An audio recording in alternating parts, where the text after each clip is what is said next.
So a lot of people are sitting on pre-approvals right now that they're not using. They're watching rates hover just around 6%, and they're seeing inventory start to improve. And they're still asking themselves, should I wait? It's not usually about the market getting better. It's all about the mental math that you're using to justify staying put.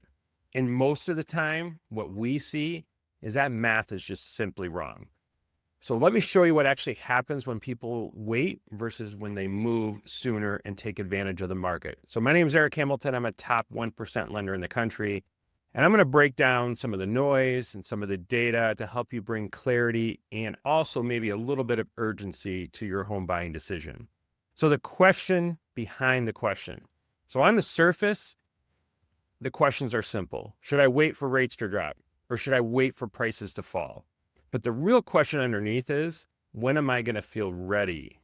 That is what people are struggling with. And here's the truth. That feeling really comes on its own. What most people believe is, if I wait a little bit longer, things will get better. If rates drop a little bit more, I'll be able to afford more. If prices cool down, maybe even they fall, or if home prices crash, then I won't feel like I made a mistake. So really it's about fear. But here's the reality that most people don't understand. 50% of homeowners surveyed after they purchase said their biggest regret was not buying sooner. So that loss aversion is powerful. We fear overpaying more than we desire owning. So this belief feels logical in the moment, but it's also rooted in fear and not data. So the mistake that most people make is they're wanting to wait. They're saying that it's not the right time to buy. I don't want to overpay. It's too competitive. It's just waiting just for the sake of waiting. You're not waiting for rates to hit 5%. You're waiting to feel ready. And feeling ready is about what you do before you ever see a home and the work that you do and the people that you work with. Your outcome in the housing market is not going to be the same with everyone that you work with. And meanwhile, there's three things that are really happening. Rent that you are paying, if you are paying rent, is still being paid every month, and that money is gone forever. Home price is in Illinois last year went up around 7%, and they're forecast to rise anywhere between 1% to 3%, and some estimates 3% to 5% in 2026. And that could continue to rise as mortgage rates come down. Because remember, for every 1% rates move lower, there's about 5 million more buyers that could enter the market. Inventory is up 10% year over year, and this is the important stat that most people don't realize. It's still 17% below pre-pandemic levels. So you're paying rent to wait for a better deal that may never come. And that's the challenge that we're seeing. We have a lot of people that were pre-approved during COVID that never purchased. They made an offer on a house, they made an offer on another house, never got the offer accepted because of multiple offers, and they just decided to rent. That's why the average first-time homebuyer age is all the way up to 40 years old. So that is what's delaying. And what actually matters right now, and the real question isn't, is this the perfect time? It's really three things.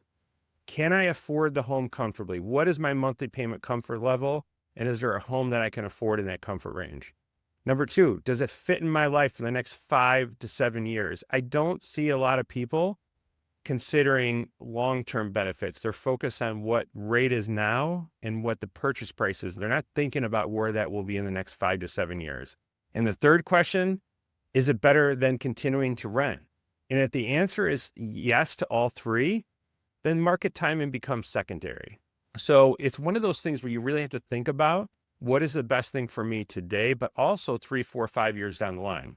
These are real numbers to think about right now, and I think it's really important. Mortgage rates today have dipped below 6%. We are locking rates below 6% still on specific first-time home buying programs and FHA government loans with no points. And now, keep in mind, it's not the 2.65 or 3% rates that we were seeing in 2021, but it's also not the 7, 8% rates that we saw in 2022 and 2023.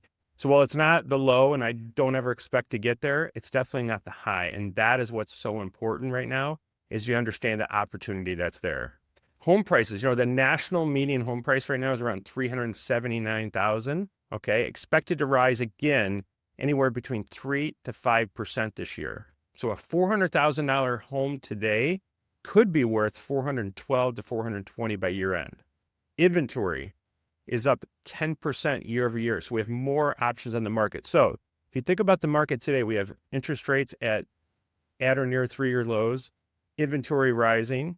And one of the things that I always look back is we're still below 2019 levels. And if you go back to any news articles in 2019, nobody was worried about the housing market. If anything, people were excited about the housing market and how strong it was after recovering from 2008 and 2010.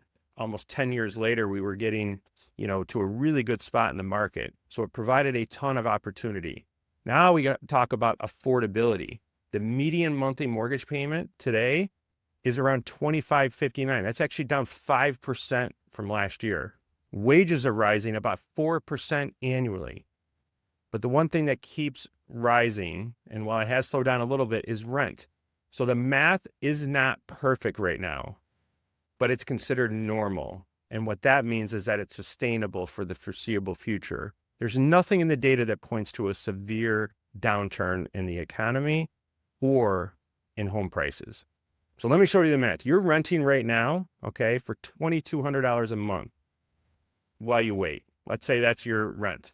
Over the next 12 months, that's $26,400 that will be gone forever.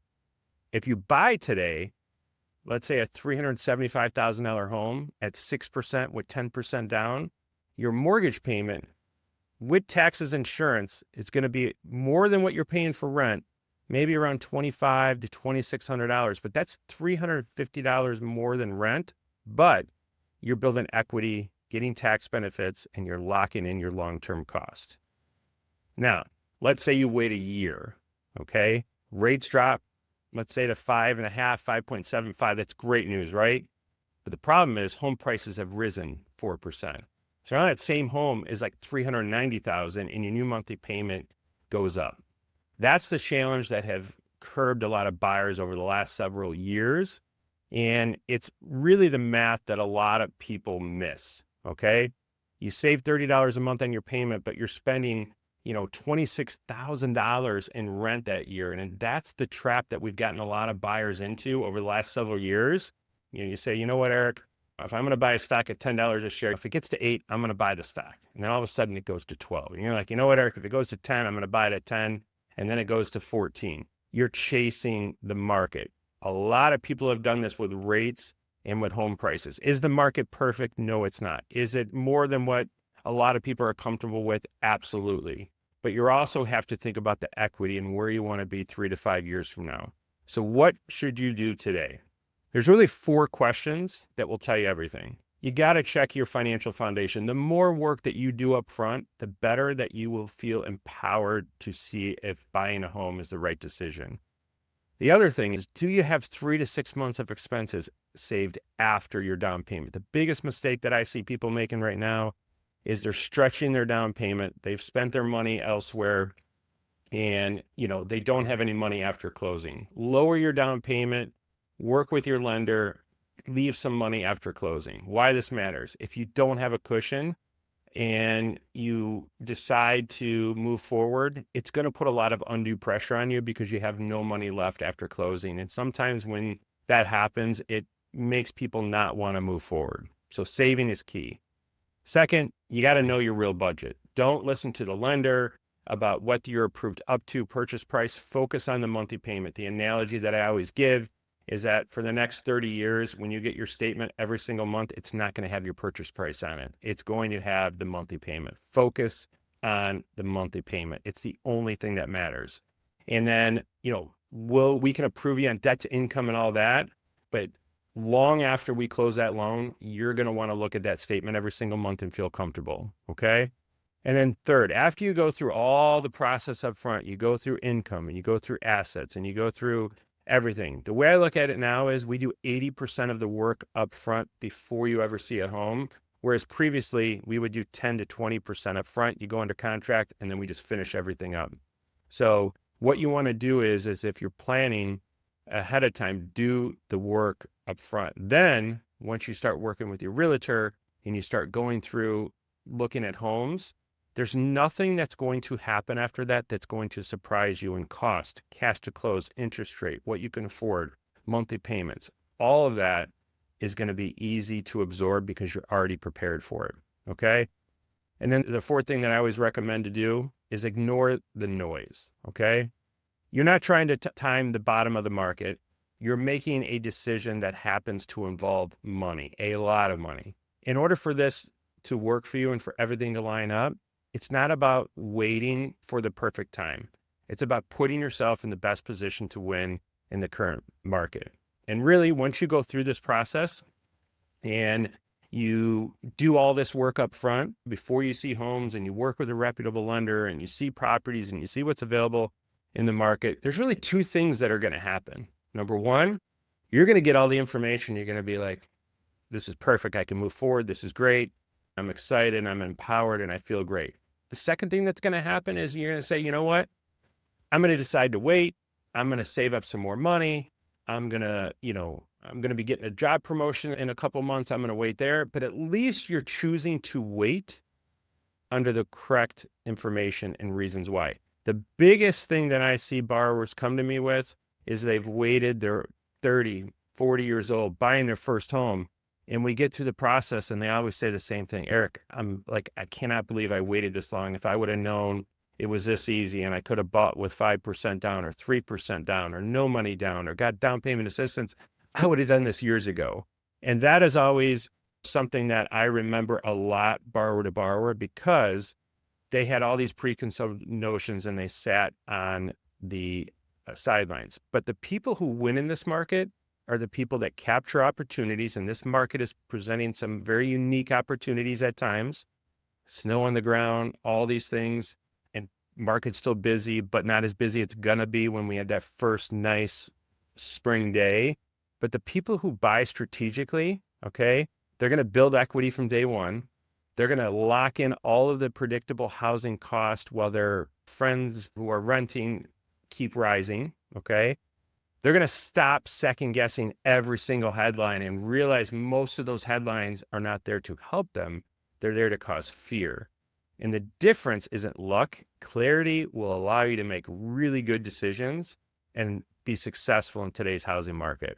The 2026 market reality is not perfect, but it's not as chaotic as 2021 or as frozen as 2023. Rates are stable at or near 3-year lows, at or near 6%, maybe a little bit below. Inventory is rising. Prices are growing slowly but predictably. And mortgage applications for purchases are up 18% year over year. That is great news. So here's the bottom line. If you're financially ready and the home fits your life, this is completely reasonable time to buy. And if you're not ready, that's okay too. Just make sure you're waiting for the right reasons, not because you're chasing perfection. So my team and I are always on standby. If you have any questions, our link to do a discovery call is below. We would love to talk to you and feel free to reach out and watch any of my videos.